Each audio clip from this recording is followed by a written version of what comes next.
Hello, bonjour. Aujourd'hui, on va parler du racisme dans la famille royale. Je vais revenir sur la vidéo que j'ai faite hier sur la marraine du prince William qui a tenu une conversation assez blessante et raciste avec un membre du public anglais.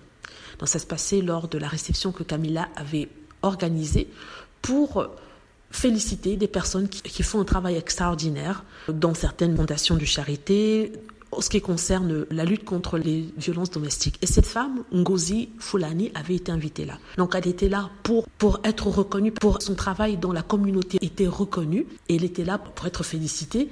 Maintenant, les gens essaient de dire que oui, Ngozi, qui est une pro-Meghan Markle et qui avait d'ailleurs fait des tweets sur Internet en disant que oui, la famille royale était raciste et que c'est une forme de violence domestique, puisque de toute façon, Meghan Markle faisait partie de cette famille-là. Et on lui posait ce genre de questions. Donc ça se basait sur le fait que Meghan Markle avait dit que quelqu'un dans la famille royale avait fait des réflexions assez racistes sur la couleur de peau de Archie. Donc, parce qu'elle a dit ça, maintenant le monde dit que non, Ngozi, si elle a tenu ces propos-là, pourquoi elle s'est rendue à la réception de Camilla? Pourquoi elle est allée à la réception de la famille royale si elle pense que la famille royale est raciste? Ce qu'ils ne comprennent pas, c'est que Ngozi est allée à la réception en tant que directrice d'une association. Elle n'est pas allée à la réception en tant que noire. Déjà, poser cette question à Ngozi elle-même, c'est même raciste. Ngozi n'est pas allée en tant que madame noire à la réception. Ngozi va là-bas parce qu'il représente une institution. Et dans le cas de Ngozi, il s'agissait de l'association de charité qu'elle a fait la violence domestique.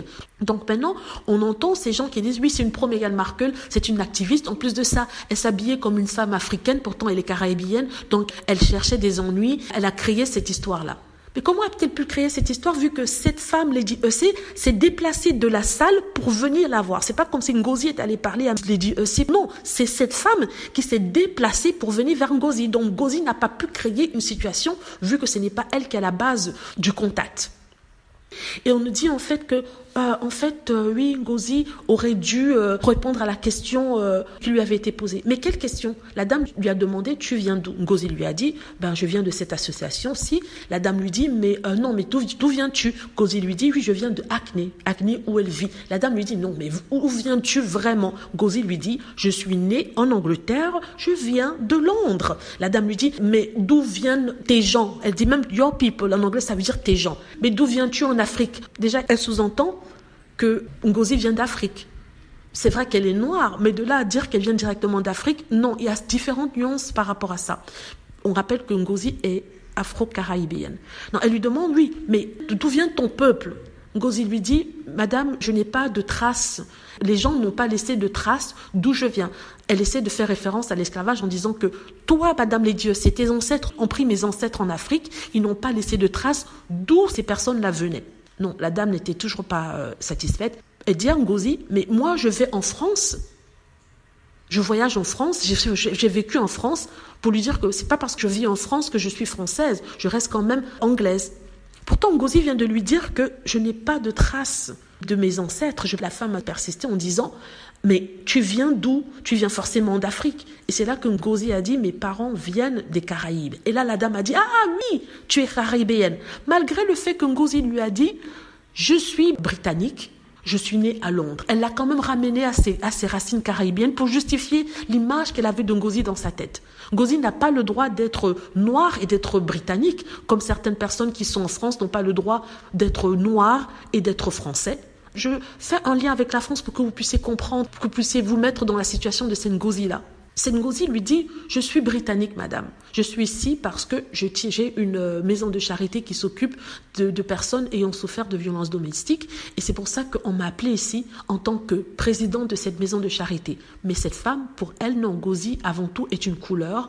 Elle est une ethnicité, elle est noire. Elle insiste, elle persiste. Il n'y a rien de mal à demander à quelqu'un d'où elle vient. Si par exemple vous me demandez d'où je viens, je vais vous dire, voilà, je viens de ce pays-ci ou ce pays-là.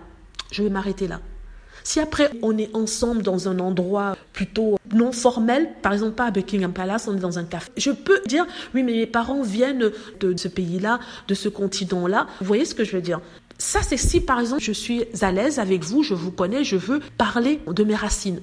Mais là on se trouve à Buckingham, je ne suis pas là pour vous raconter ma vie de famille, pour parler de mon arbre généalogique, je suis là pour prendre un prix qui m'est alloué pour le travail que j'ai fait dans la société britannique, une société britannique dont je pense faire partie, une société britannique dans laquelle je vis depuis longtemps, dans laquelle je suis née. Et d'ailleurs, la dame lui a demandé, mais quelle est votre nationalité? Pourtant, la dame lui a dit, je suis née en Angleterre, je suis britannique. Mais elle lui dit non.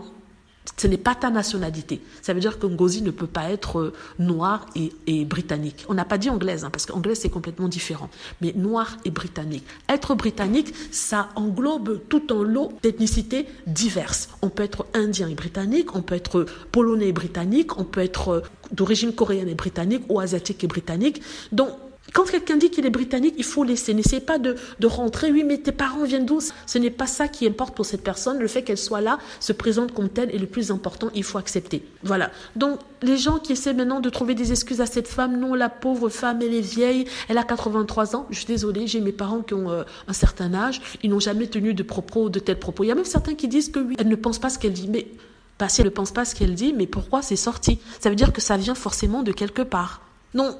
Ce qui me dégoûte en fait ici, c'est que au lieu de regarder où est le problème, on est en train de critiquer Ngozi. Les gens sont en train de lui demander si elle n'avait pas un agenda à la base, puisqu'elle soutenait Meghan Markle, donc forcément, non, elle cherchait des problèmes.